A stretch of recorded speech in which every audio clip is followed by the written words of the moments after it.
Olá a todos, novamente estamos aqui com mais uma transmissão buscando dar continuidade às nossas atividades do Anjo Ismael frente a essa nova adaptação que se faz necessário por conta da pandemia do novo coronavírus.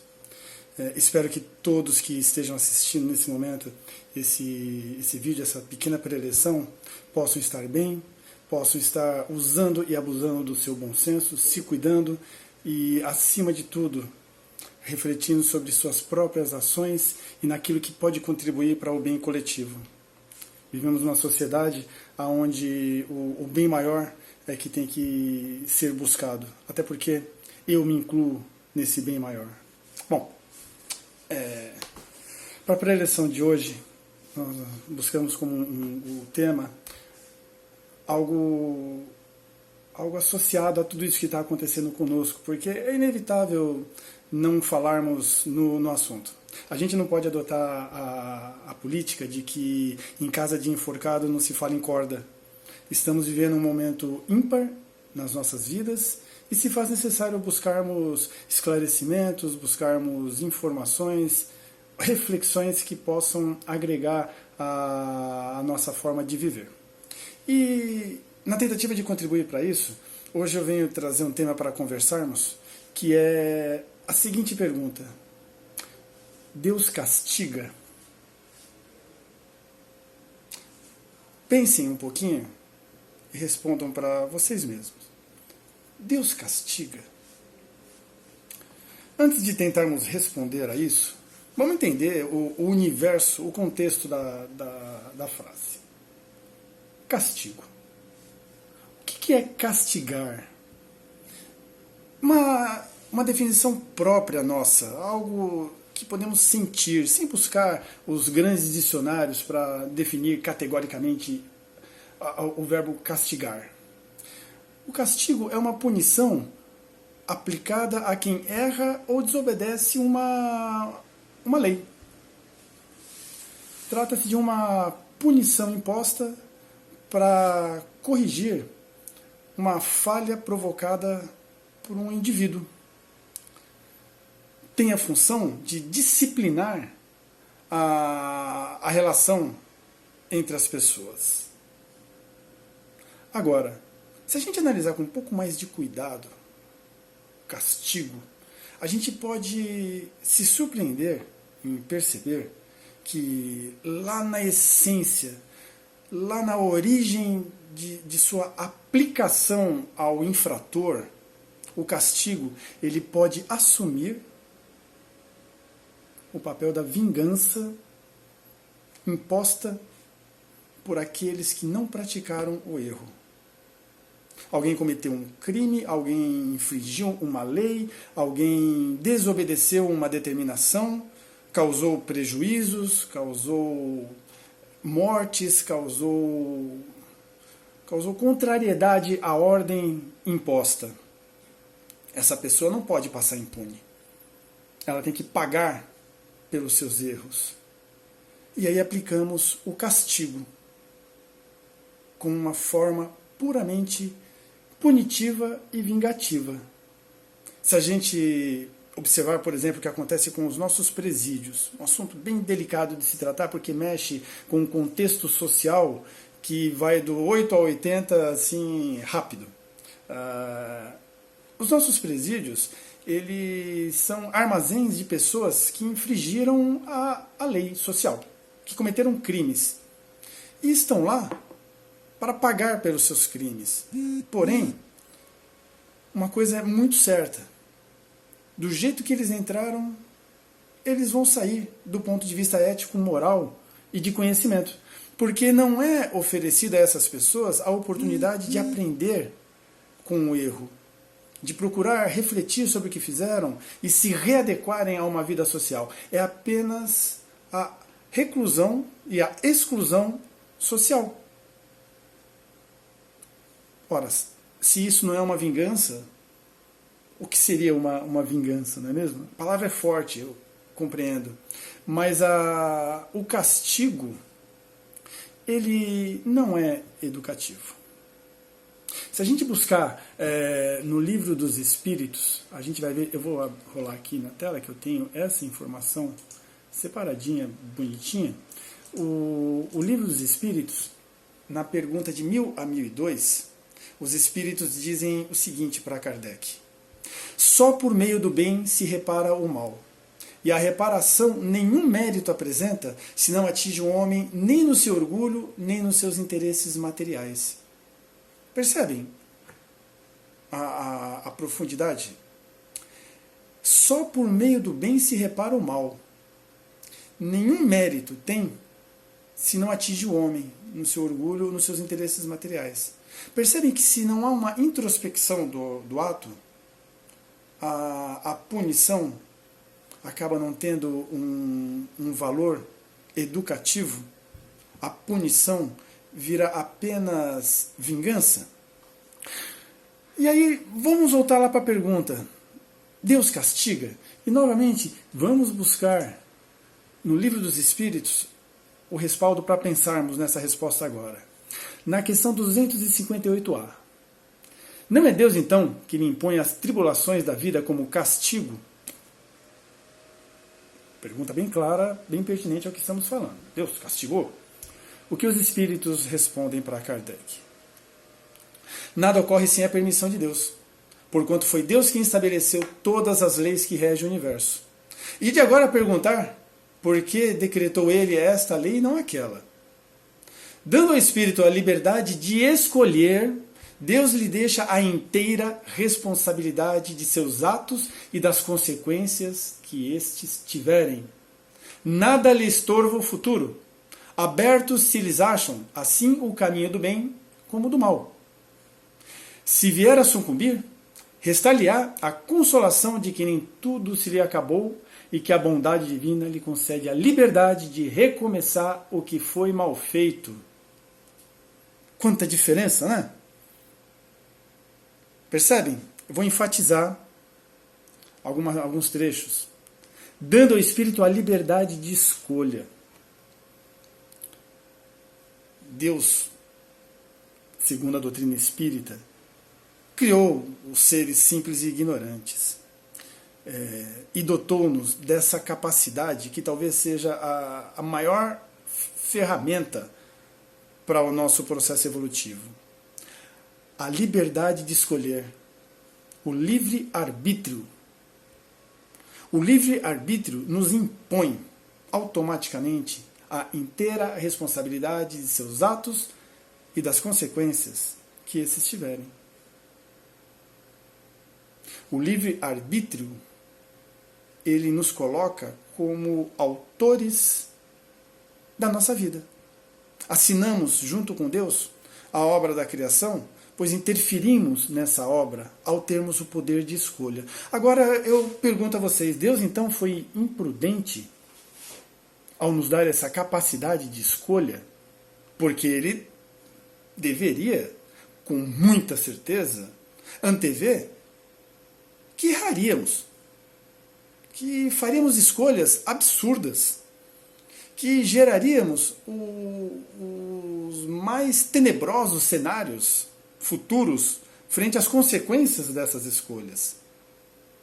Então Deus foi imprudente em nos dotar dessa capacidade, nos jogou no inferno, pois já antevia que seríamos castigados por Ele mesmo. Imagina só, Ele, o Criador, nos dando a liberdade de escolha, nós, a criatura, dotados dessa liberdade, escolhemos errado, e aí Ele vem ainda e nos castiga, nos punindo. Não.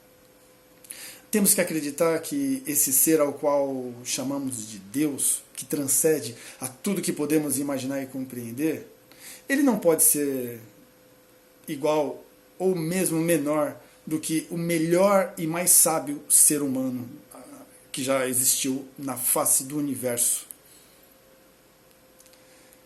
Em nós, ainda dentro desse processo evolutivo, há uma dualidade. Nós separamos, notadamente, sentimento de razão. Até falamos na evolução separada desses dois. Ah, o homem tem progredido muito do ponto de vista intelectual. Ah, estamos pensando em visitar outros planetas. Ah, o homem, como tem evoluído a passos de formiga e sem vontade no quesito moral. Percebem como se ética e intelecto fossem coisas distintas, separadas, caminhando em sentido opostos, individuais e sem conexão. Deus, inteligência suprema, causa primeira, como diz os espíritos para Kardec, ele deve ser o ápice daquilo que hoje nós podemos chamar de perfeição. Com muita certeza, esse ser ao qual chamamos Deus congrega com uma harmonia espantosa sentimento e razão, sendo uma coisa só. Não há sentimento e não há razão. Há a percepção. É como se nós fôssemos agora, por um passe de mágica, dotados do sentimento da compreensão. Temos o sentimento de raiva, de amor, de ódio, de compaixão. É como se nós experimentássemos o sentimento da compreensão. E esse sentimento da compreensão nos permitisse termos a calma de entender que tudo tem o seu tempo. Que tudo está como deveria estar. Até porque, dentro dessa complexa obra que é a criação, o livre-arbítrio, ele impõe aquilo que, no meio espírita, comumente chamamos de lei de ação e reação. Para toda a ação que eu provoco, eu tenho uma reação desencadeada. E essa reação irá gerar consequências. Essas consequências, sim, elas podem ter esse caráter punitivo e de castigo em nossas vidas. Mas percebam, foi criada por nós. Nós somos os autores dos castigos impostos a nós mesmos. Nós nos punimos, nós nos castigamos, porque nós não temos essa harmoniosa junção do sentimento e da razão. Nós não temos a compreensão sentida. Nós não conseguimos abarcar o todo. Nós não conseguimos ver além do nosso nariz.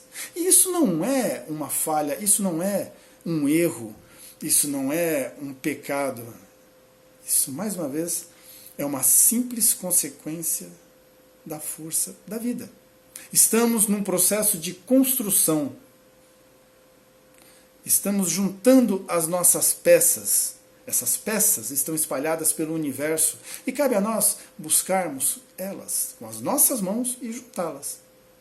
Inevitável vai ser pegarmos peças erradas, peças com defeito, peças que estão pertinho e que pela preguiça nos convidam a ir lá pegá-la, e quando a gente põe dentro de nós percebemos que ela não se junta com as demais, ela não forma um todo harmonioso, e aí vamos ter que arrancá-la, trocá-la.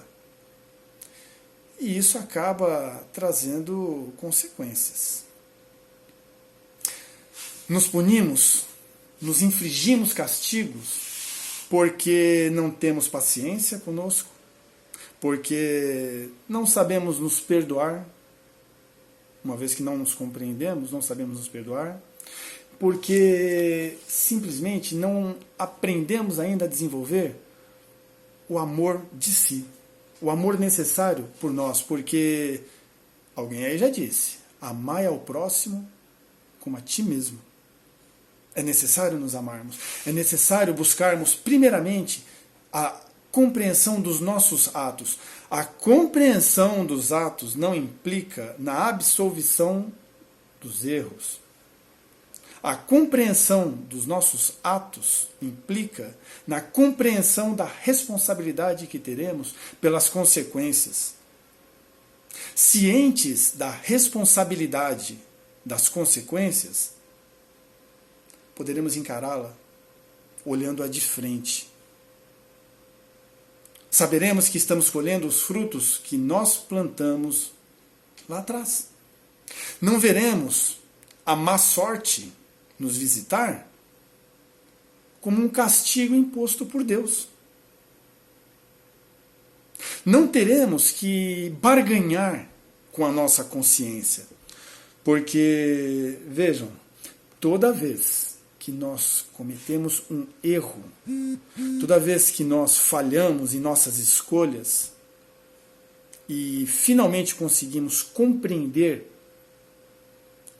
o alcance do nosso erro, o mal que causamos a outras pessoas, o sentimento de culpa.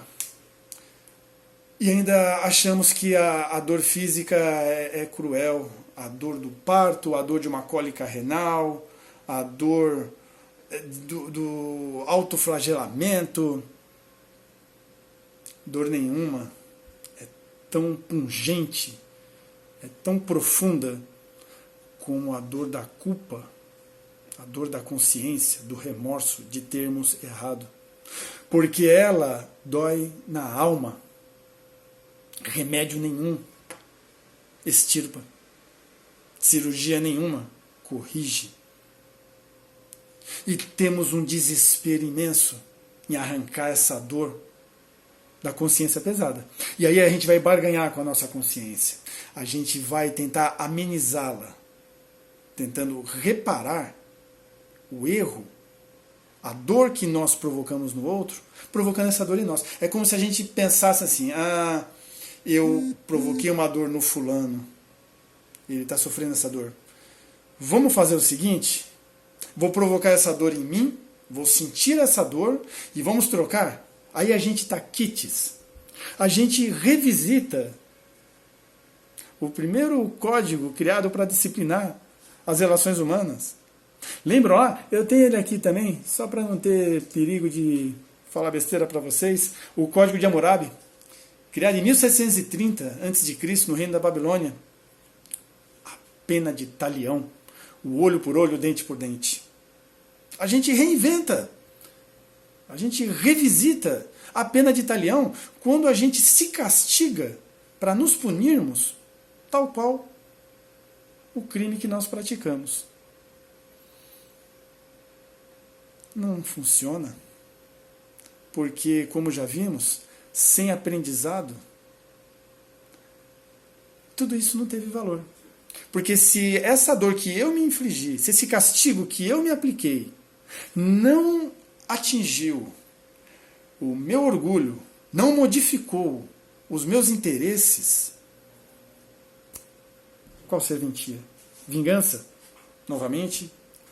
Fechamos aí? Novamente a ideia do castigo associado à vingança. Consequências por nossas escolhas não podem ser vistos como castigos. E aí, voltando novamente para a questão de Deus e o cenário macro do nosso planeta. Temos flagelos que nos visitam. Estamos agora lá na nossa porta, ouvindo um toque-toque-toque desse grande flagelo que é o novo coronavírus, o Covid-19. Temos dores decorrentes de doenças, de males físicos. Temos perdas de entes queridos, perdas materiais. Temos imensas dificuldades na nossa vida. Se a gente olhar para tudo isso e acreditarmos que tudo isso é castigo, inevitavelmente teremos que ter a seguinte visão. Deus, lá no seu trono, olhando para a gente aqui na Terra, falou: deu ruim. Essa galera não está fluindo como eu imaginei. Preciso fazer um reboot neles. Preciso acelerar o andar deles, porque eu estou impaciente. Eu vou jogar lá um flagelozinho para ver se movimenta esse povo e eles tomam rumo logo, porque é necessário que eles evoluam de uma vez por todas. Conseguimos imaginar Deus tendo esse tipo de raciocínio?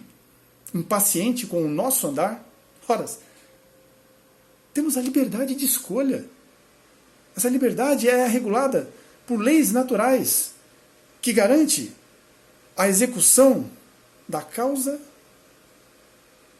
e efeito.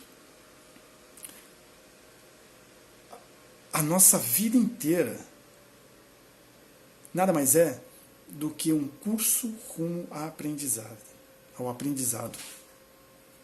Os erros nos impulsionam a fazermos direito. Eu vou voltar de novo, porque é fantástico. Nada lhe estorva o futuro. Abertos se lhes acham assim o caminho do bem e do mal. Prestem atenção. Se vier a sucumbir, restar-lhe-á a consolação de que nem tudo acabou e que a bondade divina lhe concede a liberdade de recomeçar o que foi mal feito. Será que é tão difícil assim a gente entender? Está textual, está direto. A liberdade de recomeçar o que foi mal feito. Ou seja, em momento algum, Deus pode se tornar novamente o que ele foi no nosso passado, o Deus vingativo, Jeová, aquele que castiga, aquele que escolhe um e que pune o outro. Não. Os nossos erros são decorrentes da nossa inabilidade momentânea em escolher certo. Deus não nos castiga.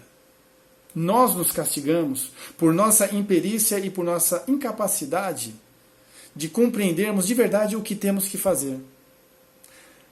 O bem pelo mal, a reparação, a responsabilização pelos atos, o encarar de frente o que fizemos. Não adianta ficar num canto recluso chorando. Não adianta ficar num canto recluso lamentando o que fizemos. Temos que aprender a aceitar o passado e modificar o nosso futuro mediante as novas ações do presente. Nossa vida é agora. Somos hoje a nossa melhor versão. Nunca existiu na história do Fábio um Fábio melhor do que esse de agora. Porque eu sou o resultado de uma série de erros que eu já cometi e que eu aprendi. O meu desafio, assim como de todos nós, é fazer com que no meu amanhã eu tenha um Fábio melhor do que hoje. E para isso acontecer, não é mediante a castigos impostos por Deus que essa mágica da evolução vai ocorrer. Isso vai acontecer, eu construir um Fábio amanhã melhor do que hoje, se eu olhar para os meus atos e refletir melhor antes de tomá-los. Se eu aprender que hoje colho as consequências dos meus atos, desta vida e das vidas passadas. Eu vou criar esse Fábio melhor quando eu perceber que eu preciso caminhar para juntar razão e emoção. Não tomar as minhas decisões baseadas puramente na razão ou puramente na emoção, porque eu sou um só. Eu sou o bem e o mal. Eu sou o artífice do meu futuro. Por isso, meus amigos, meus caros amigos, fica aí para a nossa reflexão da semana tudo isso que foi colocado. Que a gente possa pensar com carinho naquilo que a gente acredita e que move as nossas ações, porque as nossas ações, as nossas escolhas são baseadas naquilo que nós acreditamos. E nesse momento é importante a gente ter bem claro o que nós acreditamos. Se eu acreditar que Deus castiga, eu tomarei algumas ações. Se eu acreditar que tudo que está acontecendo são consequências das escolhas que a humanidade fez, se eu acreditar que tudo que está acontecendo são consequências naturais do curso da vida, das interações que existem entre as formas de vida, com certeza eu vou lidar melhor com as escolhas que eu farei, porque eu não terei medo de estar sendo punido ou castigado. Eu entenderei que da mesma forma que eu errei numa escolha, eu tenho agora, olha lá, a liberdade de recomeçar o que foi mal feito. Leiam com carinho as questões de 1000 a 1002. Reflitam, reflitamos, e que possamos ter uma semana de tranquilidade, de serenidade, de atenção e colocarmos em prática aquilo que aprendemos até hoje. Se não conseguimos compreender na profundidade, na totalidade, o que é Deus, como os próprios Espíritos nos dizem e nos afirmam, e a própria vida nos mostra isso, a nossa vida nos mostra isso, que ao menos não imputemos a Ele crimes, barbárias, punições, que não foi Ele que criou, que fomos nós. Que os bons Espíritos estejam conosco, que nos ampare nesse momento, que nos permita ter a tranquilidade para continuarmos vivendo em harmonia e cultivando o amor nos nossos corações. Até a próxima.